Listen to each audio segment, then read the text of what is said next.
Assalamualaikum warahmatullahi wabarakatuh. Hari ke-16 Ramadan dan tetap bersama saya dan Abi di Hidup Bersama Al-Quran edisi khusus Tafsir Al-Misbah. Teman-teman, kita akan melanjutkan pembahasan tentang Quran Surah Ar-Rahman. Surah yang sangat indah dan menggambarkan banyak sekali nikmat-nikmat yang dilimpahkan oleh Allah Subhanahu wa Ta'ala.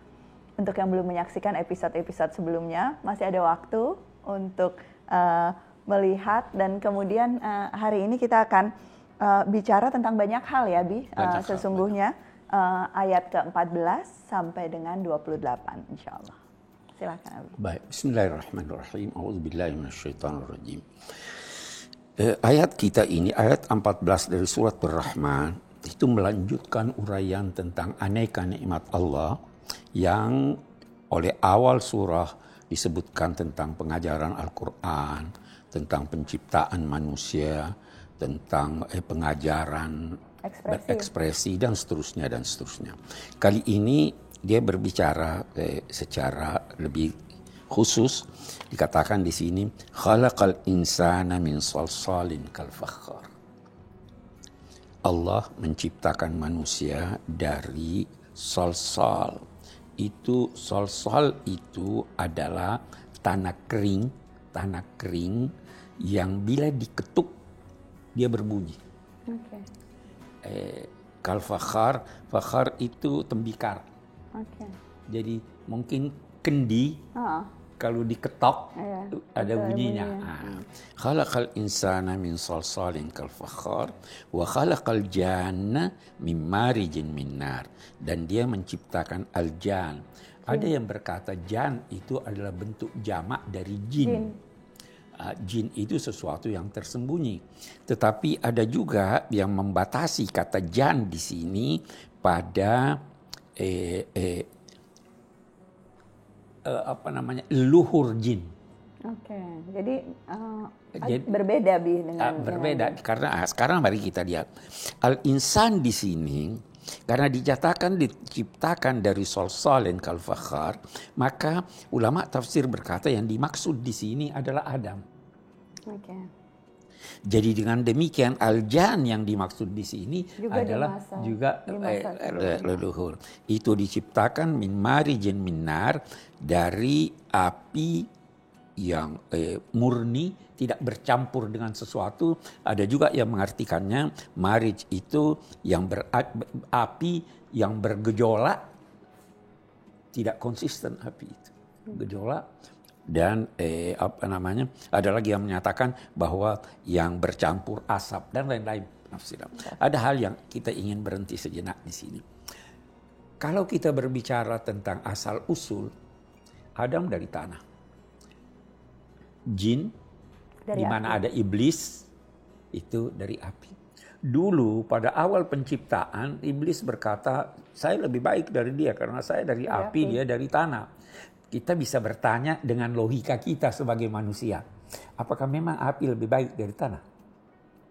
Jawabannya ya enggak lah. Tidaklah. Kenapa? Masing-masing tanah dibutuhkan oleh semua. Tumbuh-tumbuhan butuh tanah, binatang butuh tanah. Api, tumbuhan tidak butuh api. Jadi kebutuhan kepada tanah lebih banyak daripada kepada api. Yang kedua, api menghanguskan, membakar. Tanah menumbuhkan. Yang ketiga, mari kita lihat apa yang ketiga. Yang ketiga itu api padam dengan tanah. Tapi tanah tetap utuh. Jadi dari sisi ini hanya kemudian ulama berkata, sebenarnya kebaikan dan keburukan itu bukan dari asal kejadian. Bisa saja seorang leluhurnya hebat, ini. Tapi kalau amalnya buruk, dia akan lebih baik daripada yang leluhur. Oke ya, kita lanjutkan. Khalaqal janna min marijin min nar fa bi ayyi ala'i rabbikuma tukadziban. Baru dia lanjutkan Rabbul masyriqaini wa Rabbul maghribain. Allah yang menganugerahkan aneka nikmat ini, dialah Tuhan yang mengatur kedua tempat terbitnya yang di sebelah timur dan di sebelah barat. Apa itu dua tempat terbit dan dua tempat terbenam? Ada yang mengatakan terbit dan terbenamnya matahari. 2. Atau ada juga yang mengatakan terbit dan terbenamnya. Di sini yang dimaksud pada musim dingin dan musim panas. Beda itu. Lebih panjang waktu musim panas daripada musim dingin. Oke. Fa bi ayyi ala'i rabbikuma tukadziban marajal bahraini yaltaqiyan. Dia memisahkan dua laut. Kita sebentar kembali sehingga dia bertemu bainahuma barzakhun la yabghiyan, di antara kedua laut itu ada pemisah sehingga dia tidak bercampur. Nah, kita terangkan ini apa maksudnya. Laut dan sungai. Sungai tawar, laut asin. Yang pertama dikatakan, ada tempat-tempat di dunia ini, di bumi kita ini, yang berdekatan laut dengan sungai, tetapi laut tidak menjadikan asin sungai, walaupun laut lebih banyak dari sungai atau lebih banyak dari mata air. Itu bahkan kita bisa dapatkan di pantai-pantai. Betul. Nah, jadi ada yang kedua pendapat. Dia bilang memang laut 2/3 dari bumi, sepertiga. Sungai sedikit, laut banyak. Tapi dia ada yang memisahkannya. Apa yang memisahkannya? Dia katakan pada umumnya sungai itu lebih tinggi tempatnya dari laut. Jadi walaupun ini banyak, itu Tuhan atur seperti itu. Ada pendapat ketiga, ini baru ditemukan tahun 60-an. Bahwa ada daerah-daerah di bumi ini yang memang lautnya dan sungainya bercampur, bertemu, tetapi masing-masing punya kekhususan yang menjadikan dia tidak bercampur.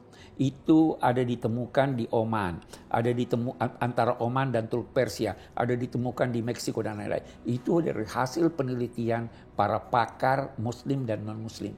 Jadi kalau kita terima pendapat ini, maka itu berarti uraian Quran ini merupakan salah satu dari bukti kebenaran Al-Quran dari segi pemberitaan ilmiah. Dan ini salah satu mukjizat ilmiah mukjizat Al-Quran. Ilmiah Al-Quran. Ya. Terus kita lebih lagi, ada kesan bahwa Muslim dan non-Muslim itu dapat diibaratkan dengan laut dan sungai. Okay. Walaupun dia bergaul, tetapi akrab dan wajar itu, tetapi kepribadiannya sebagai Muslim itu tidak luntur, walaupun mereka itu sedikit. Ya, itu kesan. Itu hikmahnya juga ya.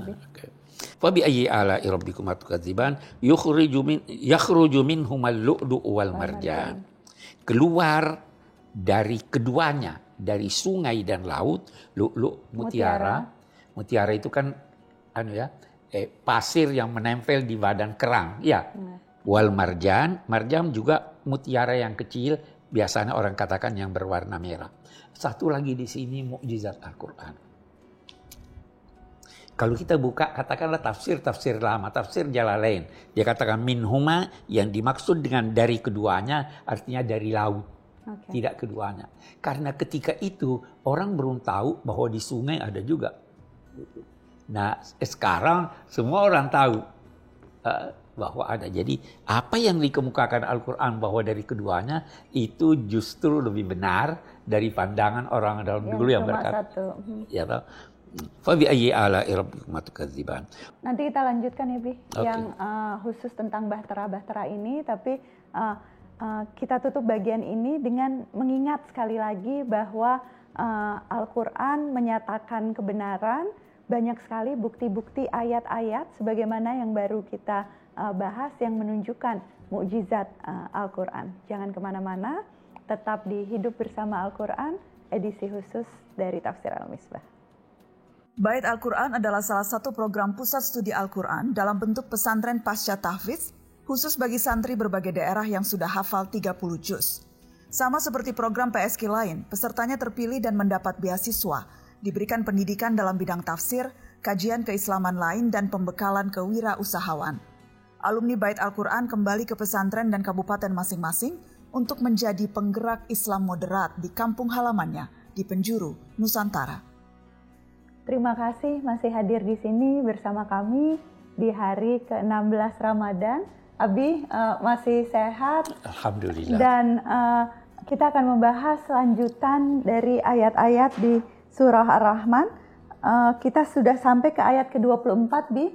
Sesudah nikmat-nikmat yang diuraikan di ayat-ayat sebelumnya. Di ayat ini menjelaskan masih tentang laut ya, Bi. Laut dan sungai.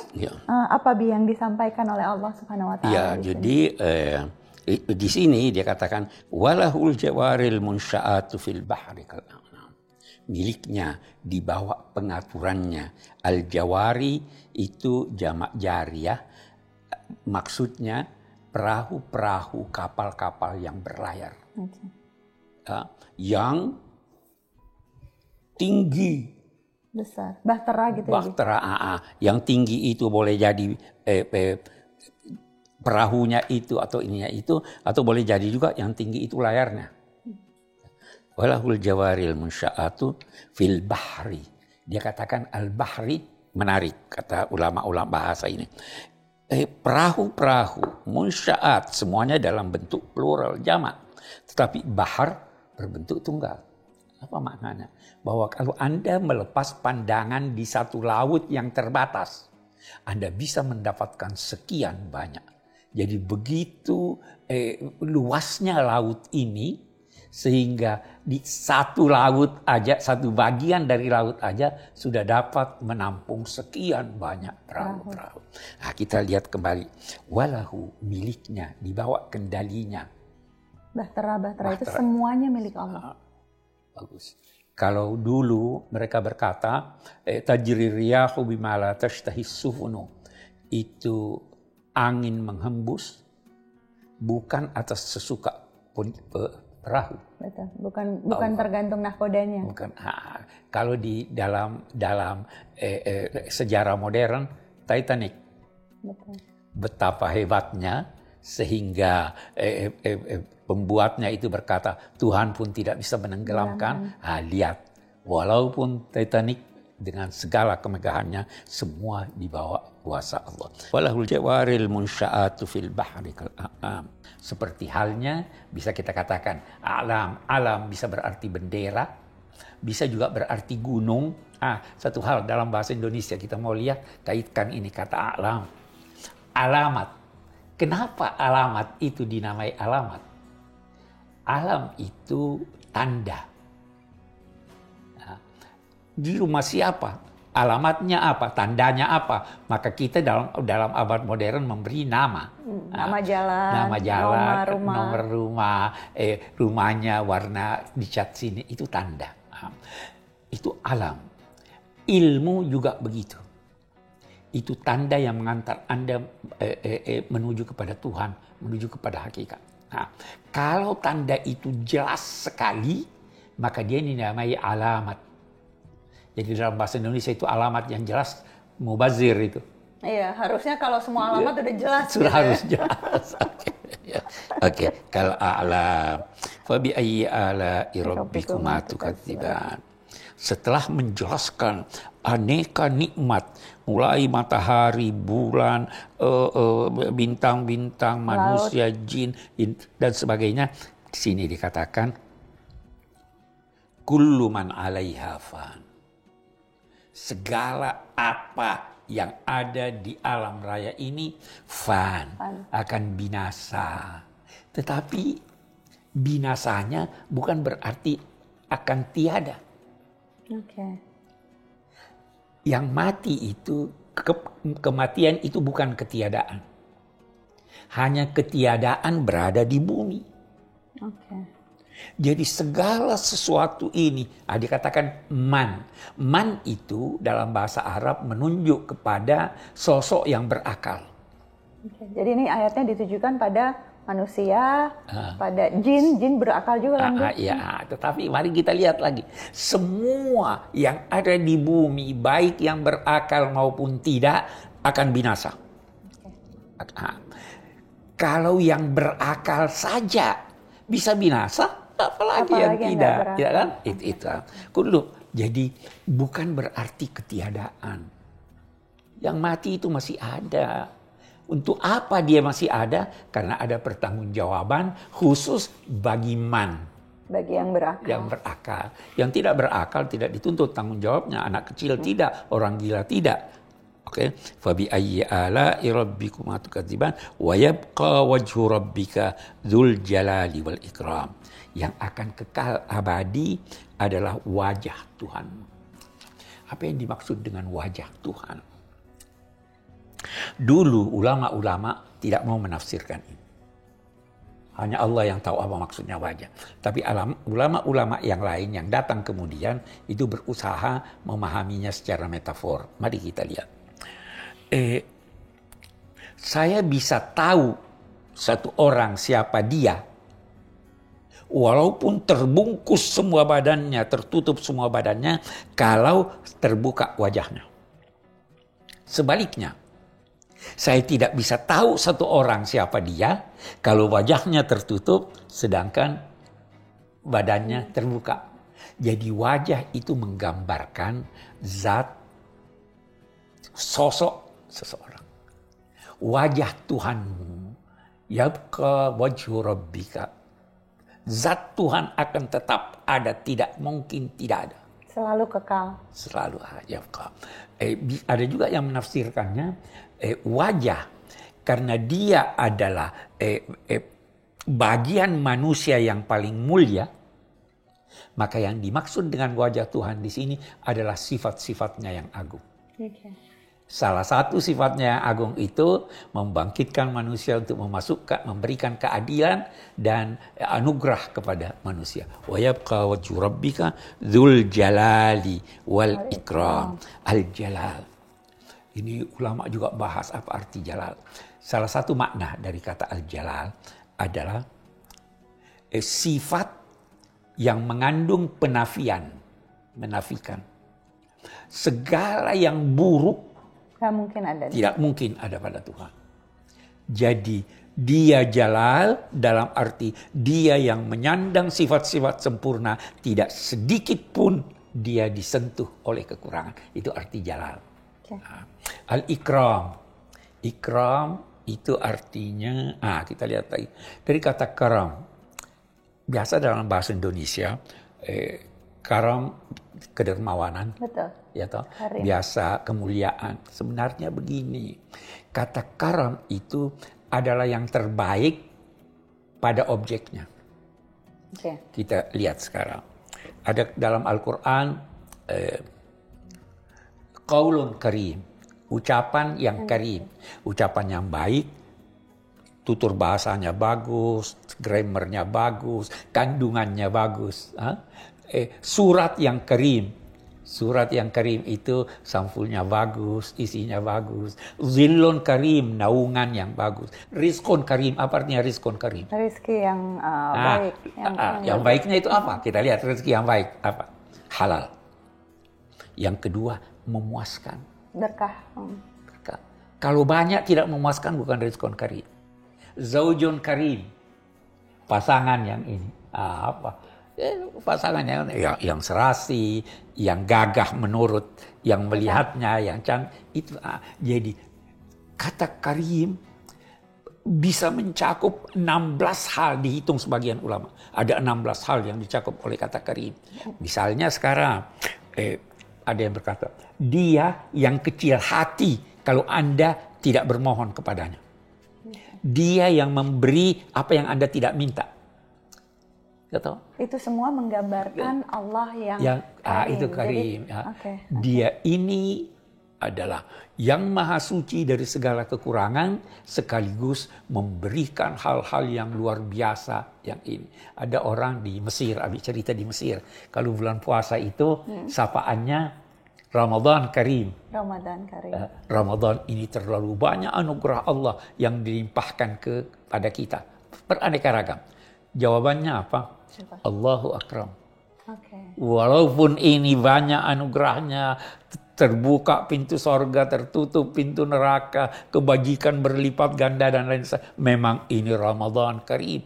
Dijawab Allahu Akram. Apa yang tersisa beradab dalam Tuhan itu lebih banyak yang dapat dilimpahkannya. Luar biasa dan Mudah-mudahan ini menggambarkan betapa sesungguhnya banyak sekali kebaikan yang ada di bulan Ramadan, tetapi semua kesempurnaan dan lebih banyak kebaikan lagi insya Allah akan dilimpahkan Allah kepada kita. Sebelum menutup episode ini, saya ingin kasih kesempatan kepada salah satu penanya.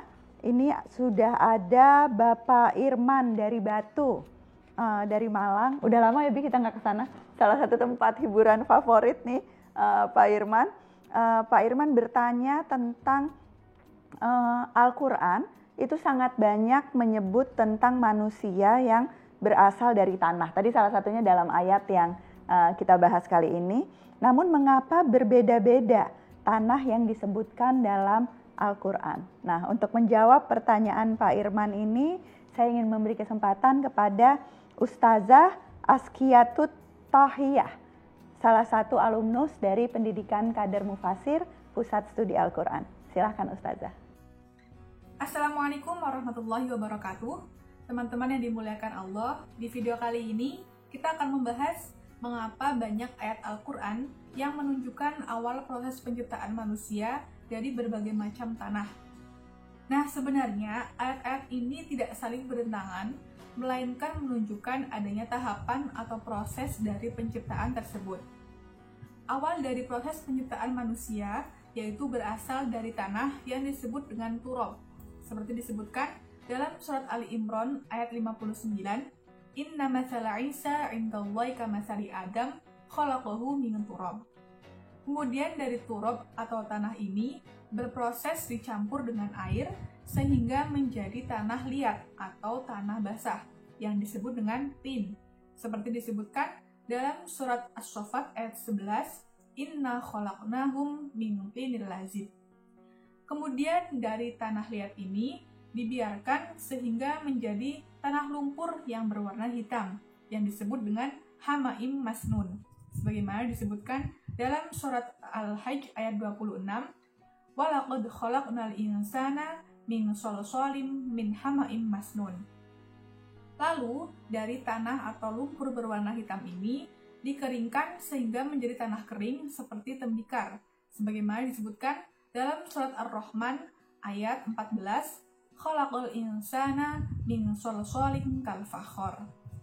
Nah, dari seluruh proses penciptaan manusia dari berbagai macam tanah ini menunjukkan betapa maha besar Allah dan maha kuasanya Allah. Selain itu, proses penciptaan manusia dari berbagai macam tanah menunjukkan ada banyak karakteristik, bentuk, dan rupa manusia yang berbeda-beda di muka bumi ini. Wallahu a'lam. Sekian, semoga bermanfaat. Wassalamualaikum warahmatullahi wabarakatuh.